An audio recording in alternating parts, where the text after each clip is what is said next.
You're about to hear a story that will redefine the way you see limits. Not metaphorically, literally. Imagine standing at the base of Mount Everest, the world's tallest peak, with the freezing Himalayan winds slapping your face, the snow blinding your vision. And now imagine doing that with no legs. That's the story of Hari Budha Magar, a double amputee who didn't just dare to dream the impossible, he did it. This isn't just a story about climbing a mountain. It's about conquering everything that tries to hold you back in life. It's about grit, belief, pain, and rising above every obstacle. By the end of this, you won't just be inspired, you'll be questioning every excuse you've ever made. The journey begins in a remote village in Nepal. Hari Budha Magar was born in a small, remote village in Nepal, far removed from the bustle of modern life. No electricity, no roads, no hospitals, just the raw, untouched elements of nature, and a little boy full of curiosity and resilience.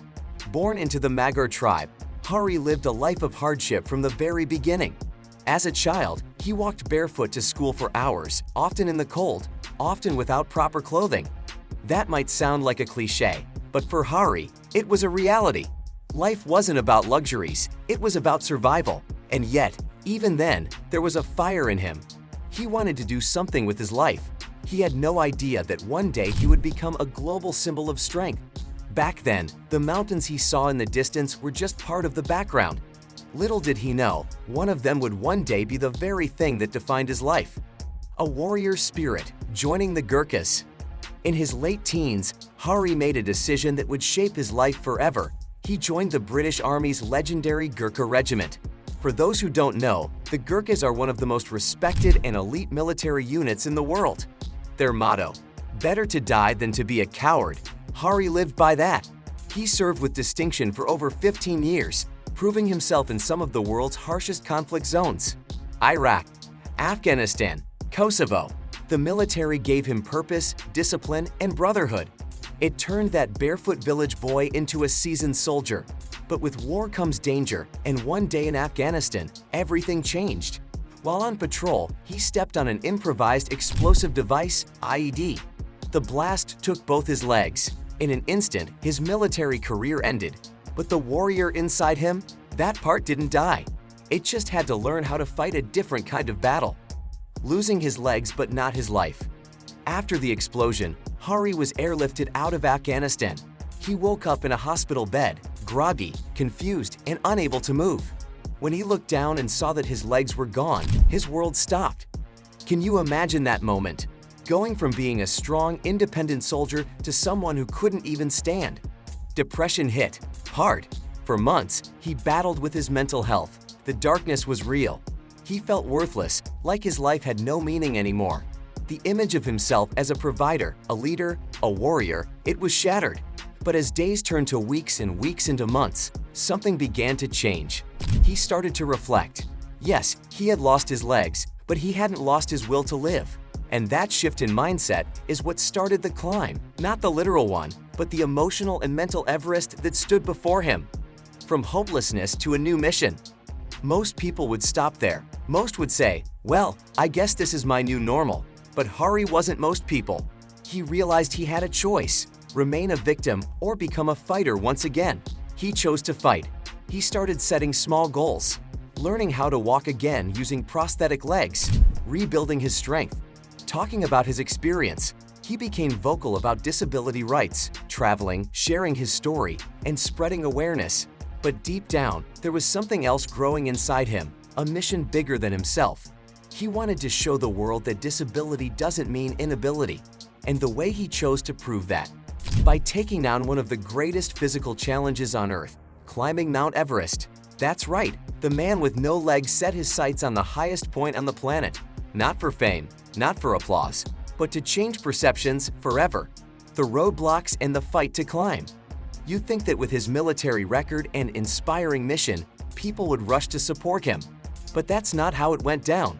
In 2017, Nepal banned disabled people from climbing mountains over 6,500 meters, including Everest. They said it was too dangerous.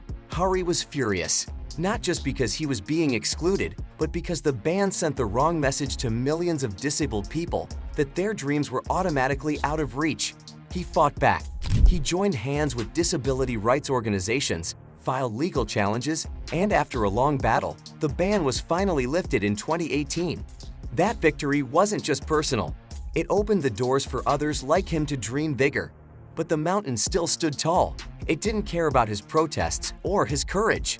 It would demand everything from him, and then some. Training like a beast, no excuses.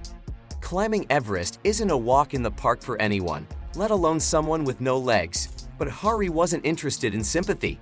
He was here to earn it.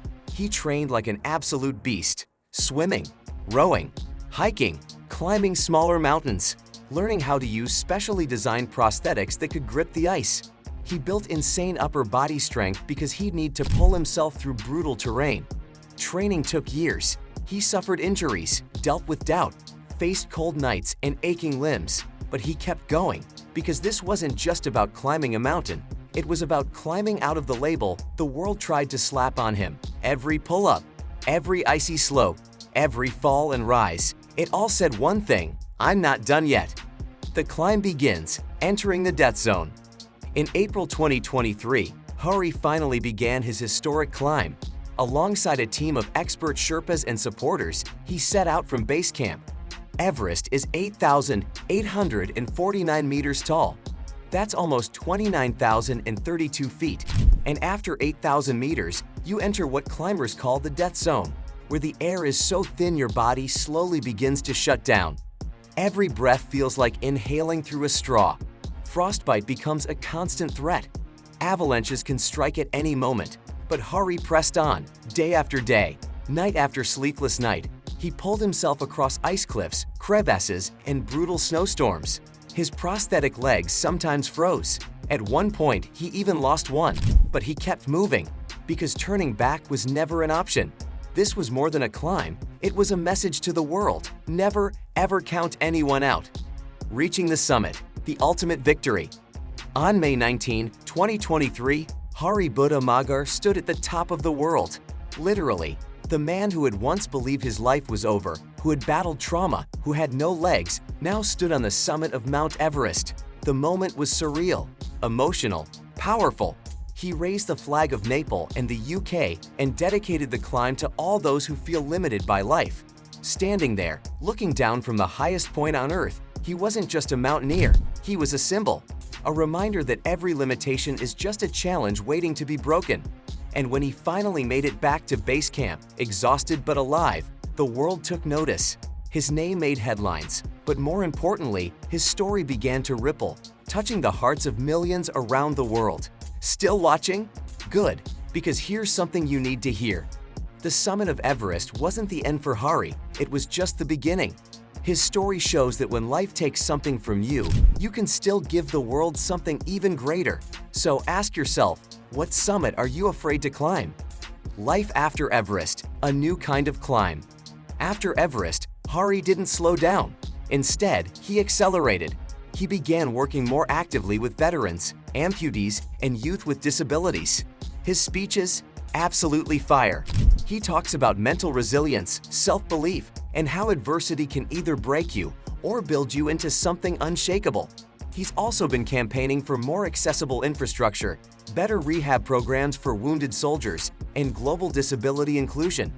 Through his foundation, he helps raise awareness and funds to support those with physical challenges. His message is simple but profound. It's not the legs, it's the will. You don't need to be climbing Everest to feel inspired by him. Whatever your mountain is, health, relationships, career, depression, Hari's journey proves you can rise. Why this story matters right now. In a world where we're constantly bombarded with stories of failure, fear, and division, Hari Budha Magar's story is a beam of light. We're living in an age where people are often told what they can't do. You're too old. You don't have the skills. You're not good enough. But stories like this remind us of our untapped potential. We need more real heroes, not celebrities, not influencers, but warriors like Hari, who go through hell and still choose to lift others up. His life isn't just inspiring, it's challenging. It challenges you to rise, to do more, to be more. So the next time you're about to say, I can't, remember Hari, standing on the summit of the world, on prosthetic legs, smiling through frozen breath. If this story fired you up, drop a comment below with what your Everest is. What challenge are you going to face head-on starting today? And if Hari's journey moved you like it did for millions, share this video with someone who needs a reminder that nothing is impossible. Because that's how the message spreads. That's how we all rise.